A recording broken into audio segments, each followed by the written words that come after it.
Here's the expanded Part 1. The arena was alive with noise. Thousands of alien voices mixing into a roar. Towering screens lit up the battlefield in the center, and all around the crowd leaned forward, waiting for the blood that was promised. This was not an ordinary arena. It was a place of death. A place where the strongest creatures of the galaxy were thrown into combat to entertain the masses. The announcer's voice echoed through the air, translated into 100 different tongues. Today, they said, would be a special event. Today, the audience would witness the release of a Class 3 death beast, a creature so feared that entire armies had once run from its shadow. It was a monster of teeth, claws, and hunger. The gates trembled and the crowd went wild. Every alien in the seats knew the stories. A single death beast had slaughtered fleets. It was called living extinction, the ultimate predator. Then came the moment, the great medal. Doors opened, and from the dark, the death beast stepped into the arena. The ground shook beneath its heavy steps. Its black scales glistened like armor.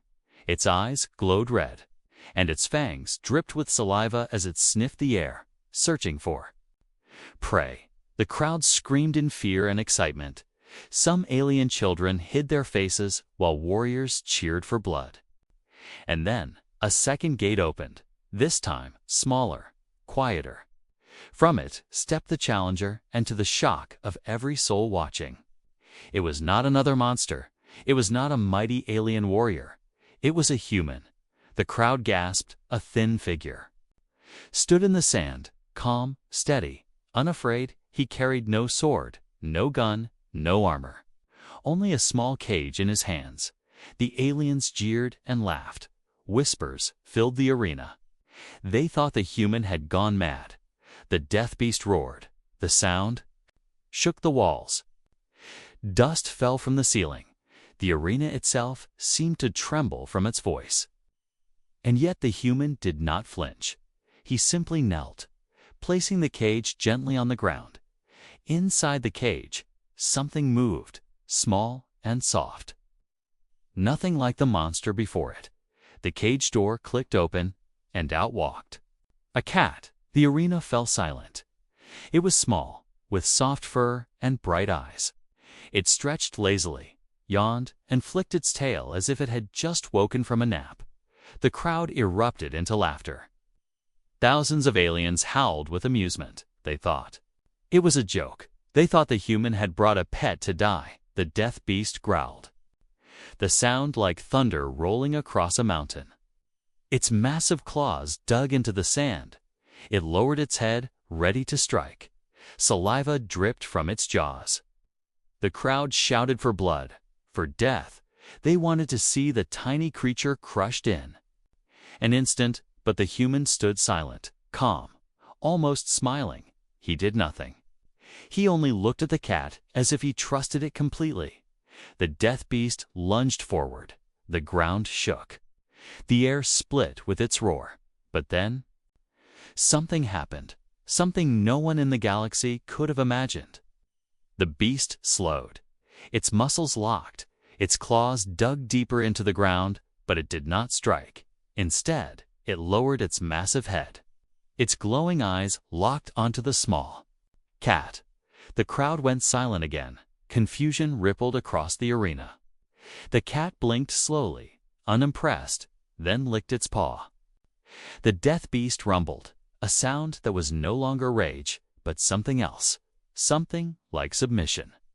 And then, in front of thousands of eyes, the monster lay down, curling its body protectively around the tiny cat, as if guarding it. The arena froze. Aliens stared in disbelief. Some dropped their drinks, some screamed. Some shouted that it was a trick, but no one could deny what they were seeing. The galaxy's most feared predator had bowed before a cat.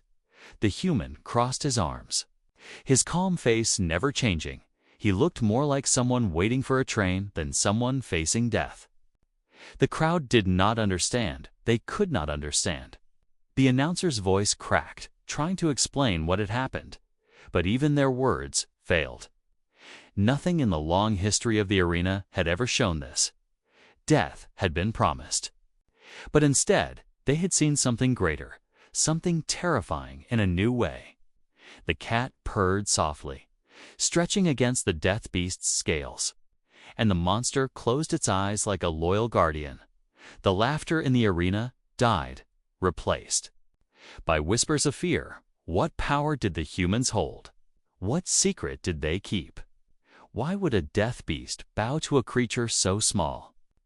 The answer did not come, only silence and the calm figure of the human standing beside his cat, as if all of this had been expected.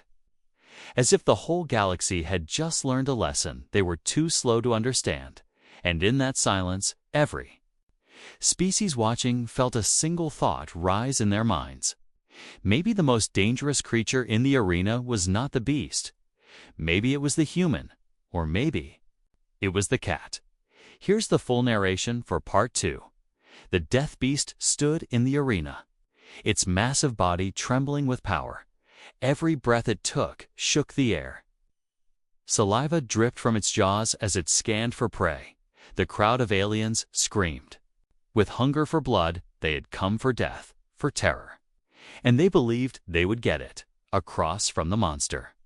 The human stood still, calm as a statue. His hands held a small cage. The crowd laughed at the sight. They thought he had lost his mind. How could a fragile human stand against the most feared predator in the galaxy, with only a cage in his hands? The death beast roared. Its voice shook the walls. Even the metal beams above groaned under the force. Many aliens in the crowd covered their ears. Some children cried. Even the bravest soldiers gripped their weapons tighter, though they knew they could not interfere. The human did not move. His eyes locked on the beast, his face calm. He lowered the cage gently to the sand. The lock clicked, and the door creaked open. Out stepped a small cat. It blinked in the light, stretched its back lazily, and yawned as if the roar of the death beast was nothing more than distant thunder. The crowd exploded in laughter, thousands of voices mocking the human, calling him mad, calling him weak. But the human did not speak. He only stood still, his calm face almost like he was waiting for something. The death beast growled. A sound like rolling thunder, it stomped forward, its claws tearing deep scars into the sand, its glowing red eyes locked on the cat. Drool spilled from its mouth. The crowd screamed for blood, for the little creature to be crushed. The cat sat down and began licking its paw, completely uninterested. The death beast lunged. Its massive body surged forward. The ground shook under its weight. The audience rose from their seats, ready to witness blood. But then, the impossible happened. The beast stopped. Its muscles froze. Its claws just inches away from the cat. Its head tilted slightly. Confusion flickered in its glowing eyes. A sound rumbled in its throat. Not a roar, not hunger, but something softer. The cat lifted its head slowly, meeting the monster's gaze with calm, steady eyes. It flicked its tail once, and the death beast lowered itself to the ground. The crowd gasped. Silence crashed down like a hammer. Thousands of aliens sat frozen, unable to process what they were seeing.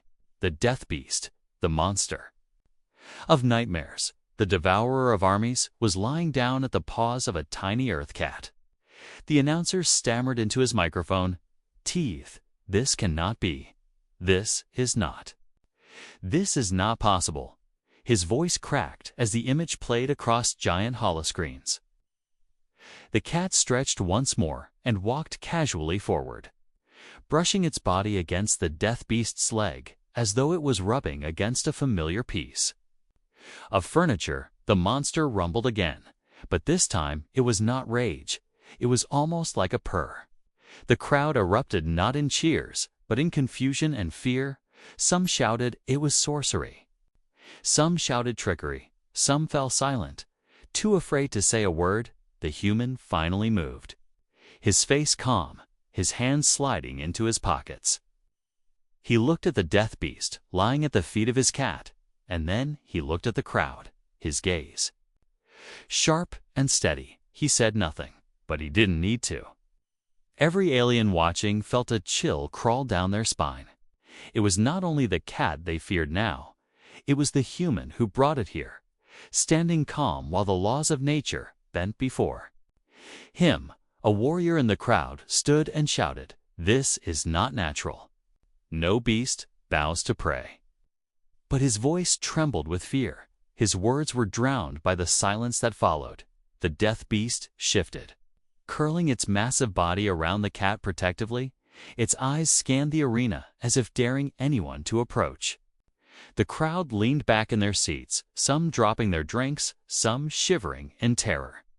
The human finally crouched, extended his hand, and the cat trotted back to him, climbing up onto his arm before resting calmly on his shoulder. The death beast growled once, but not in threat. In respect, the arena had changed forever. The fight everyone expected had not begun, and it would never begin. Instead, the galaxy had just seen something it would never forget. One alien whispered what everyone else was already thinking. If humans can make the death beast kneel, what else can they do? No one answered, no one dared. And so the first move of the death beast was not destruction, it was surrender, and the galaxy would never be the same. Here's the full narration for Part 3. The arena was silent after the impossible moment. The death beast, the monster that had crushed armies, now rested like a pet beside the tiny cat. The crowd did not cheer. They did not laugh anymore. They only stared in disbelief. For a few heartbeats, no one moved. The sound of the cat's gentle purring filled the giant stadium, louder than the voices of thousands. Aliens of every kind looked to one another, some blinking in confusion, some clutching their heads in fear, some whispering prayers, because what they had seen was not only strange, it was terrifying. The announcer tried to speak, but his voice cracked through the speakers. He stuttered, unsure of how to explain what had happened. The beast, it has submitted, he finally managed, but even as he spoke the words, he did not believe them. The death beast curled its tail protectively around the cat, its eyes no longer red with rage, but glowing faintly like embers at peace. The tiny creature licked its paw and then rubbed its face, calm and lazy. The crowd could not look away in the stands. Powerful warlords and generals of alien races began to whisper. Some believed the human had hidden technology. Some swore it must be mind control. Others whispered that perhaps the death beast recognized something greater than itself, and that thought alone spread fear like wildfire. Humans, one alien hissed in his native tongue. They are worse than we imagined. They have control of death itself. Another said, his scales shivering in terror. The human in the arena stood with his arms folded, his face calm and unreadable.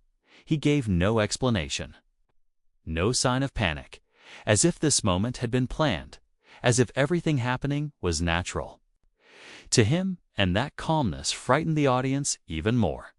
The crowd did not cheer victory, because this did not feel like victory. This felt like the beginning of something darker, something no one could understand. In the upper chambers of the arena, where the leaders of several galactic factions sat, the arguments began. Some demanded the human be taken at once, captured and interrogated. Others warned against it, saying it might trigger something worse if this one human and his cat can tame a Class 3 death beast. A deep-voiced general growled, "What if more humans arrive with more creatures? What if they can control every predator in the galaxy?" Fear spread beyond the arena walls. News drones had captured every second of the event. Already the footage was flashing across thousands of systems. Billions of eyes watched as the death beast bowed to the small animal. The whispers multiplied.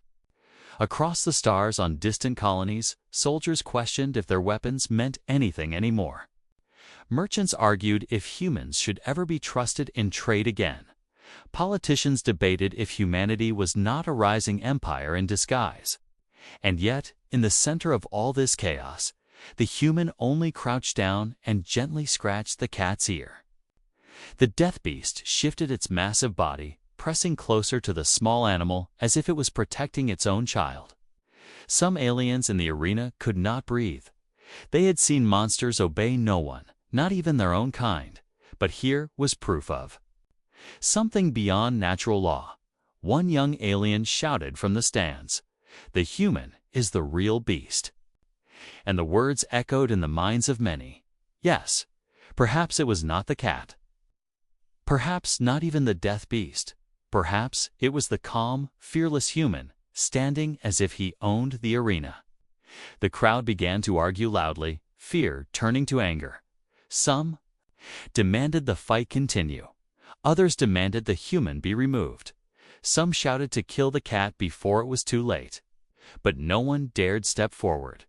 No one dared test the invisible line between them and the strange power before them. The announcer called for guards, but even the guards hesitated. Their weapons shook in their hands. None wanted to step onto the sand where a monster and a simple cat sat side by side. The human finally looked up at the crowd. His eyes calm, but resized calm, but sharp. The arena grew quieter under his gaze, as if the weight of his stare alone held them still. "It is not the beast you should fear," his voice carried without shouting. "It is not even me." He glanced at the cat, which yawned again as if bored of the drama. Sometimes the smallest thing holds the greatest power. Those words sent a ripple of unease through the audience. The alien leaders exchanged glances. And in their hearts, a dangerous seed was planted. Fear of the unknown, fear of humans. The cat jumped lightly onto the shoulder of the death beast. Curling up comfortably, the monster did not move, did not resist. It only lowered its head further. In obedience, and that image, more than anything else, struck terror into the galaxy. The crowd left the arena not with joy, but with fear. Every whisper carried the same message. Humans are dangerous. Humans are unpredictable. Humans are something beyond control. In the days that followed, entire worlds would tremble with rumors. Armies would question their leaders, and empires would plan desperate measures. But one truth would echo louder than any other. The galaxy had just seen something impossible, and it would never forget the day a death beast bowed to a cat. Here's the full narration for Part 4. The arena event had ended, but its shadow did not fade. The death beast that once devoured armies had bowed before a small cat, and the human had stood calm in the middle of it all, as if he already knew. This would happen across the galaxy. Whispers spread faster than light, on trading stations, in war councils. In dark taverns of smugglers, everywhere the same story was told. The human's cat tamed the death beast. Some laughed in disbelief. Others swore they had seen the footage, but none could dismiss the fear crawling inside them. Leaders of great empires gathered in secret rooms, their voices sharp with panic. "If a single human can do this," one reptilian warlord hissed, "what if more humans arrive with more creatures? What if they can command predators stronger than our armies?" His scaled hand shook against the table as he spoke. Another, a massive insectoid queen, clicked her jaws nervously. Perhaps the human used hidden technology. Perhaps the cat carries a weapon we cannot see. She paused, lowering her voice. Or perhaps it is worse. Perhaps humans themselves are the weapon. The room fell silent. No one dared disagree. Meanwhile, far from their councils, the human walked calmly through alien cities with his cat resting on his shoulder. To most, he looked ordinary, yet wherever he went, eyes followed. Whispers chased him. Merchants refused to bargain. Soldiers stiffened when he passed, and even children pointed and hid behind their parents. The cat remained as it always was, stretching, purring, and watching the world with lazy eyes. Yet in Every corner of the galaxy, that cat's image became more feared than the banners of war. In one spaceport, a gang of mercenaries plotted. They had been hired to capture the human. To steal the cat, their leader growled, "It's just a pet. We kill the man. We take the creature. The pay is enough to buy a fleet." His crew nodded nervously, but none could shake the memory of the death beast bowing. When the mercenaries finally ambushed him in the shadows of a docking bay, the human did not raise a weapon. He only looked at them, calm and steady. The cat on his shoulder flicked its tail, and the mercenaries froze. A strange chill ran through their bodies. Some dropped their blasters, one fell to his knees, mumbling that he could not move. The leader tried to give the order, but his voice cracked. His finger refused to pull the trigger, and in the end, they ran, terrified not of the human, but of the unseen force that seemed to radiate from the small animal. News of the failed ambush spread, and the whispers grew darker. The cat does not need to fight. It only needs to look. One alien said in a hushed tone, "It is not a pet. It is a lord of beasts." High councils demanded investigations. Fleets were put on alert. Spies were sent after the human. But one by one they returned empty or broken. None could capture the truth. And the mystery only deepened. Some scientists argued the death beast's brain had been altered by human experiments. But no evidence appeared. Others swore it was natural submission. But if that were true, why had no other species ever discovered it? One senator stood before a galactic assembly and shouted, "We do not face the cat. We do not face the beast. We face the humans. They walk among us as if harmless. But we see now they are the most dangerous creatures alive." His words echoed across the chamber, sparking both fear and rage on distant planets. Ordinary aliens began avoiding humans. Trade ships refused them passage, and yet, in secret, some species reached out quietly, seeking alliance. For they believed standing against humanity was suicide. Better to stand beside them and hope their beasts would never turn. The human himself spoke little. He offered no threats. He gave no explanation. When asked, he only said, "It's just my cat," and walked away. But those simple words carried more terror than 1,000 warships, because no one believed them. The whispers became like a storm. Humans control monsters. Humans bend death to their will. Humans are rising. The words circled around every star system, until even the bravest warriors wondered if their weapons were useless. And in the quiet of the night, across cities and starships, aliens dreamed the same dream. A small cat walking calmly through fire, and behind it, the shadows of 1,000 beasts bowing low. The galaxy had changed forever, not because of a war, not because of a fleet, but because of one man and his cat. And the whispers of fear promised something no empire could stop. The age of humans had begun. Here's the full narration for Part 5. The whispers of fear had grown too loud for the empires to ignore. The story of the human and his cat had spread across every star system. Some believed, some doubted, but all agreed on one thing: the mystery was too dangerous. Something had to be done. In a dark council chamber on a massive war station, the leaders of one of the oldest empires gathered. Their eyes glowed in the shadows as they argued. The insectoid admiral clicked his mandibles and said, "We must test a human. One beast may have been coincidence, but what about more?"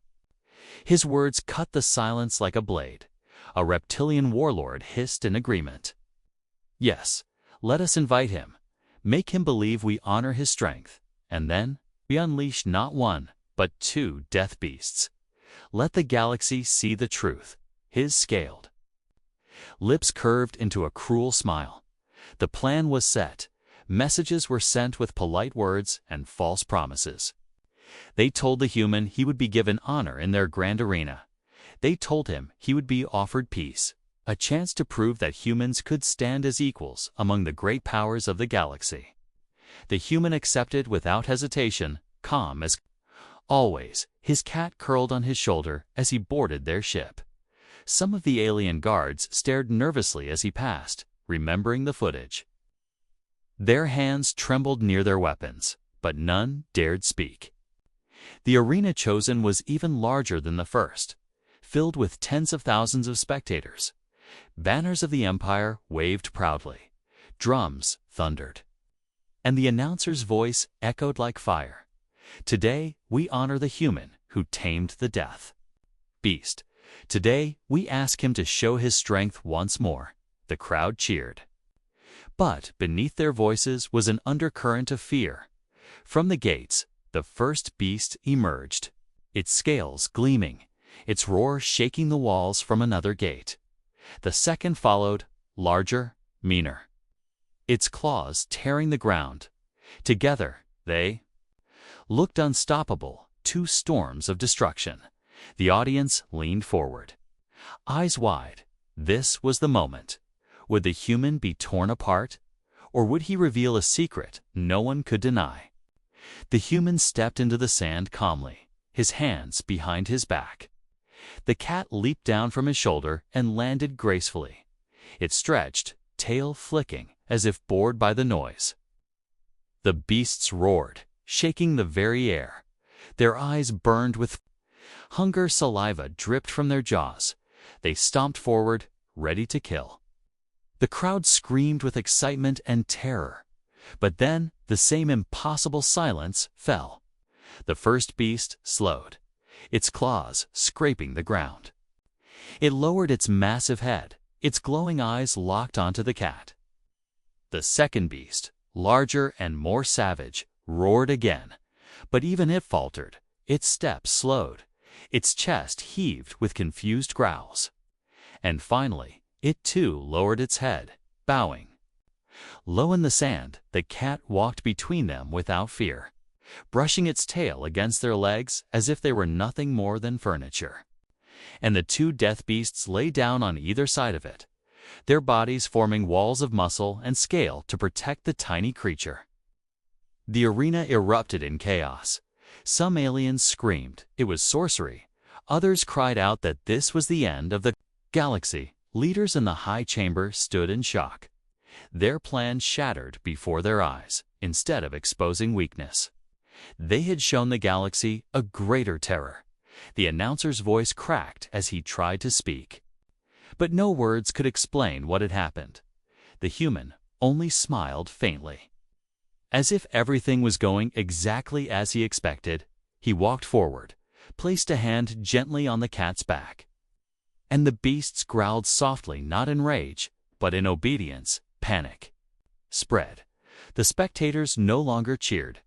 They no longer demanded blood. Instead, they scrambled for the exits, fear driving them like prey.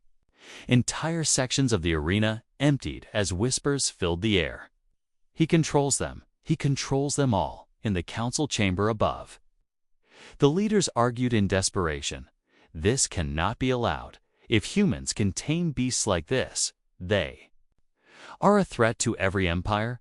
They must be destroyed, one shouted. Slamming a fist on the table, another answered in a trembling voice, or perhaps, we must serve them. Down in the arena, the human finally looked up, his eyes calm but sharp. His voice carried across the sand, though he did not shout. You wanted to test us, he said. Now you have your answer. The cat flicked its tail. The beasts rumbled like thunder, and the empire leaders shivered in their high seats. Because in that single moment, they realized something no one wanted to admit. The human had not come to prove himself. He had come to show them the future. And the future belonged not to their armies, not to their fleets, not to their empires, but to the small purring creature that had just made two monsters bow. The trap had been set for the human, but it was the galaxy that had fallen into it.